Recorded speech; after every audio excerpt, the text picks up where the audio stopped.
Welcome back to another round of Courtotberfest Weekly. So we've got a couple of fun things for you today, including a DVD recommendation and a recommendation for a good old double feature. And I'm talking going way back, like 1930s. But first, this is going to be a little different. I'm going to have an apple cider review. So, had a pretty, a day of outdoor work that I had the other day, and I really felt like a nice, refreshing, slightly alcoholic beverage. So went to Kroger. I was feeling like one of those pre-mixed margaritas, so I found that. But sitting right next to it was this.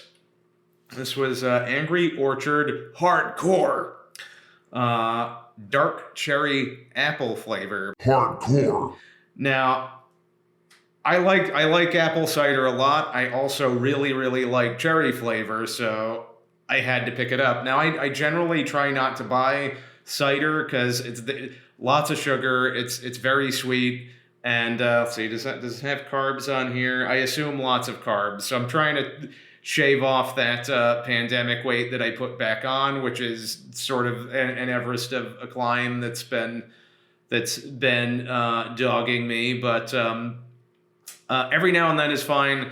I am trying not to keep it on the regular because again I'm trying to drop some pounds. But I do like cider and Angry Orchard. It's been a while, but I like the regular version of Angry Orchard. I have not had this yet, so I specifically waited to try this for this right here. So we're gonna start with that. There we go. So I got a glass of ice, and we want to do this before the ice melts. But let's see, try to get a nice pour here. All right. All right. So, cheers. Let's see.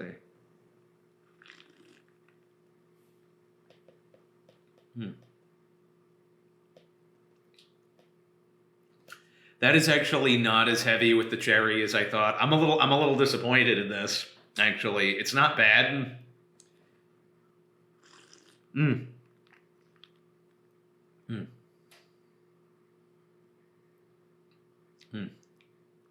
The cherry is sort of an after flavor. It's all right. It's not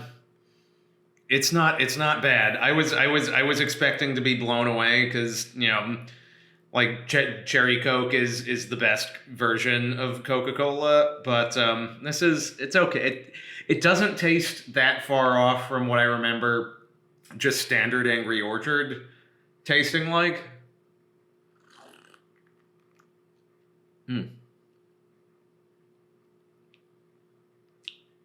Yeah, it's all right. I'm no cider expert by any means, but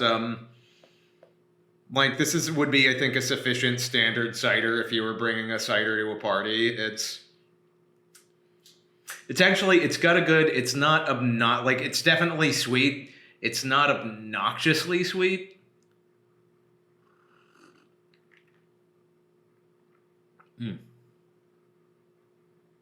Yeah, it's fine. It's fine. I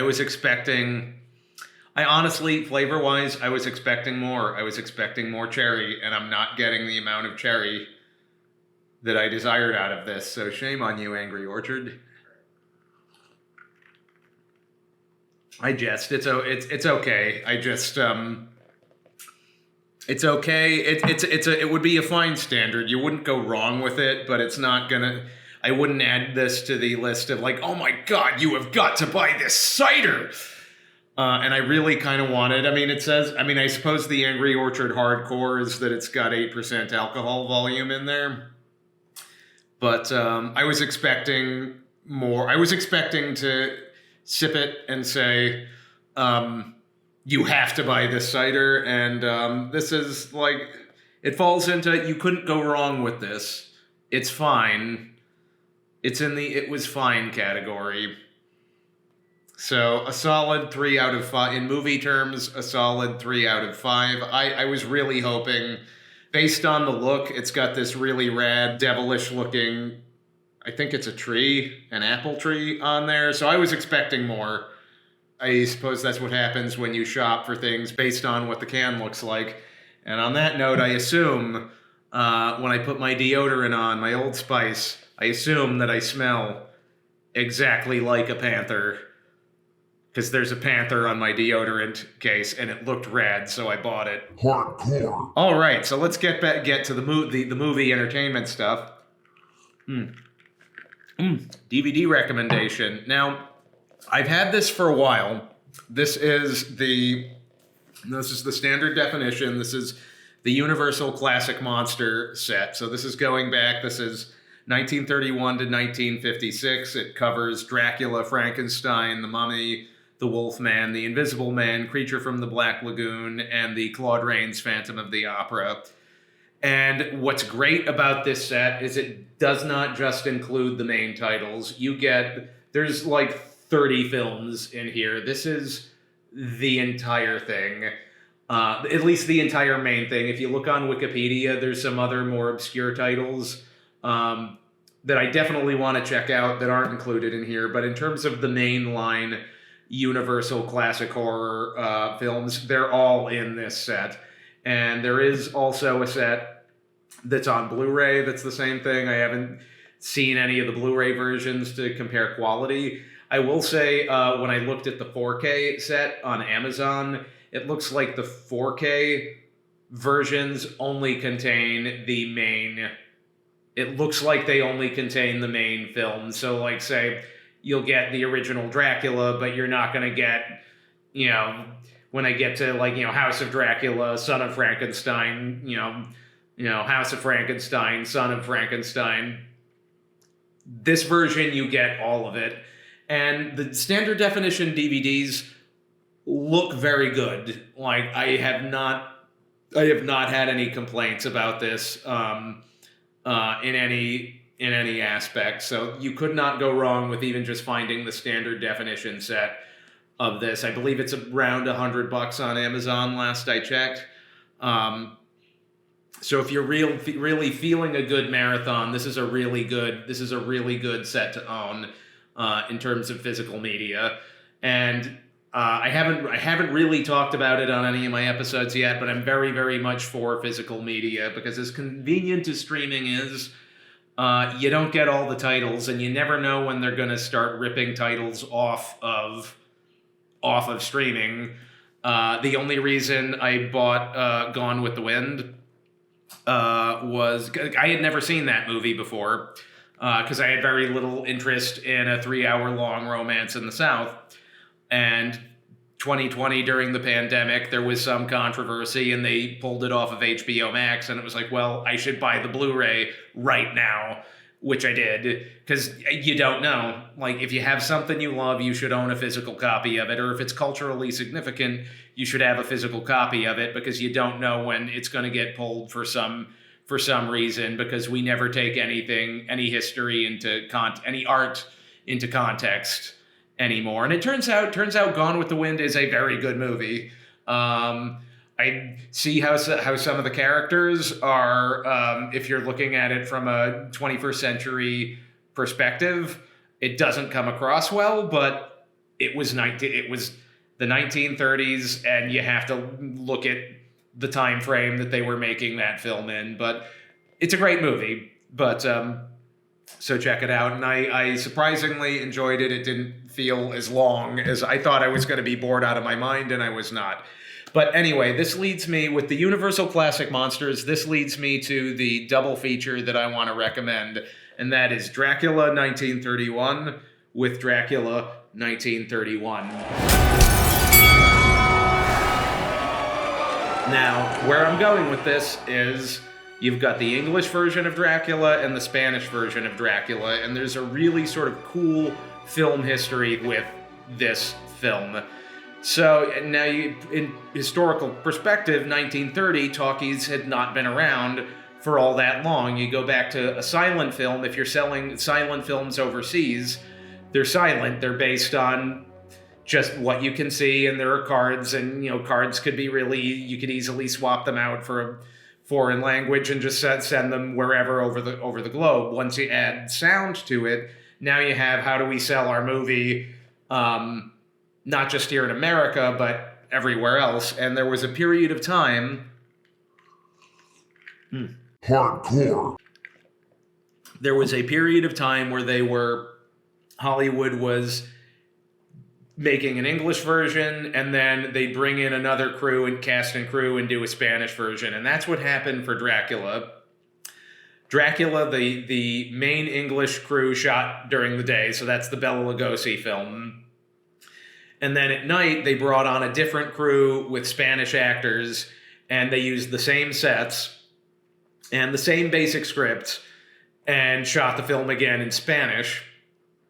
And ultimately, it turned out that making 2 movies and trying to sell 2 movies overseas wasn't really... The Spanish versions didn't do that well. They didn't really make all that much money off of it. So ultimately, dubbing was the way to go.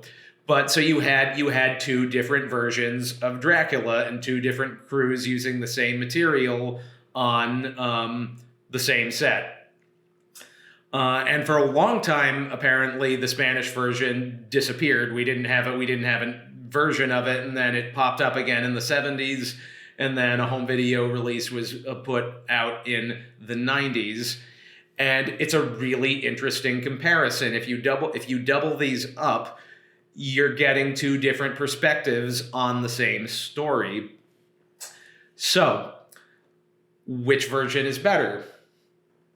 That's a question you can answer by doing this double feature. And there's a lot of, I noticed there's a lot of YouTube comparisons out there. I didn't watch any of them because I don't want to color my own opinion. But I think it's a little layered. I think from every technical perspective, the Spanish version is actually better. The Spanish version has stronger cinematography. The shots have better framing, more depth.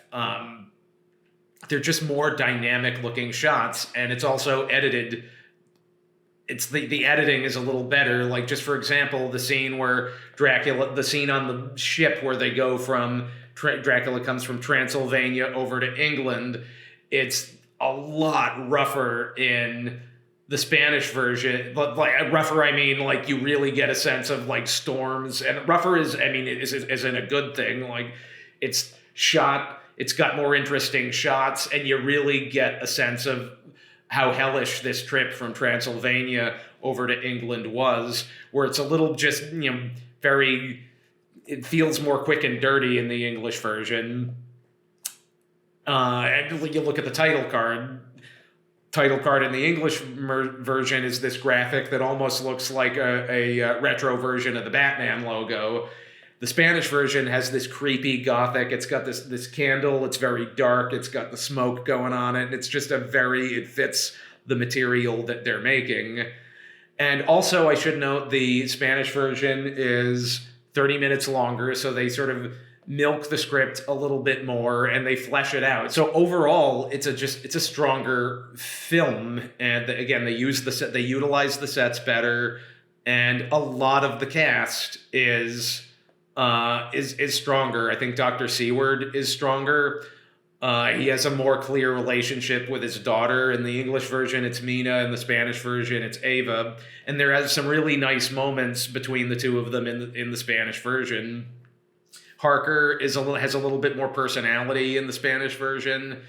However, there are some key elements that it does not have that the English version has. And the main one being a strong Dracula. You've got Bela Lugosi versus Carlos Villarius. Now, Villarius is not, he doesn't deliver a bad performance, but it's not as iconic as Lugosi. Lugosi, who could not speak full English at the time, and that's, I believe, if my memory recollects properly, they had to feed him lines because he wasn't fully literate in the language at the time. And as a result of that, a combination of that and his skill in acting, you get that classic, there's just something otherworldly about Lugosi, and he just delivers lines more effectively. Listen to them. Children of the night. What music they make. Hilarious just seems he seems too normal. Escúchalo, todos los hijos de la noche. Qué hermosa música compone.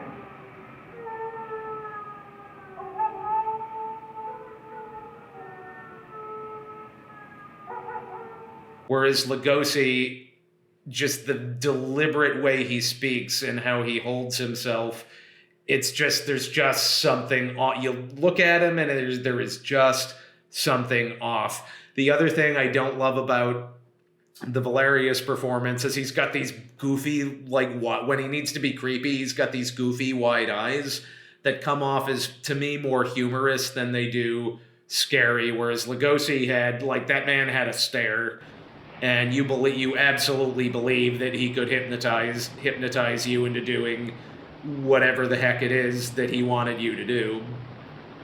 So, I mean, having a great Dracula is a key factor, and the Spanish version doesn't have that. The other two parts that I think are much stronger, and again, they're two really key parts, is Renfield.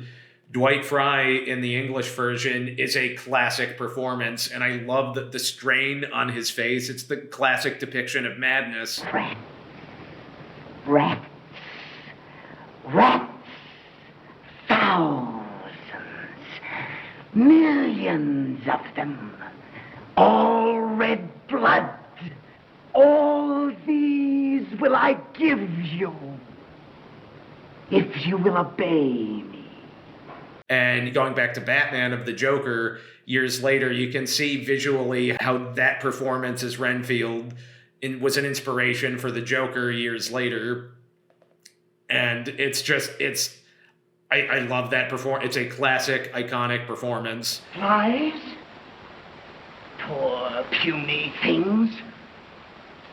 Who wants to eat flies? You do, ya loony.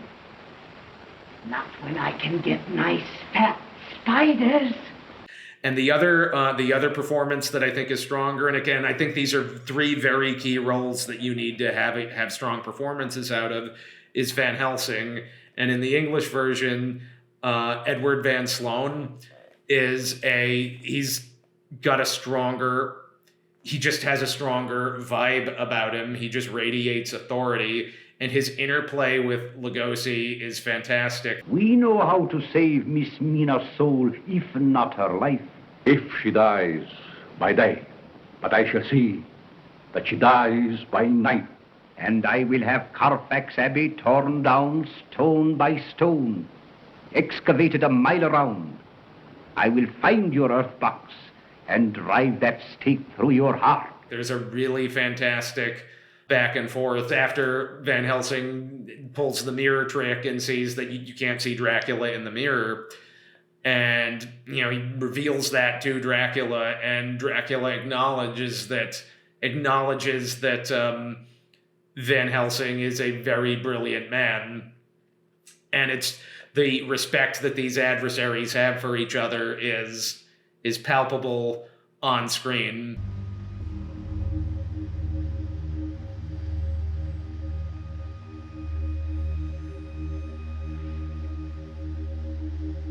For one who has not lived even a single lifetime, you are a wise man, Van Helsing. So those three parts need to be strong, and it's not that the actors in the Spanish version were bad.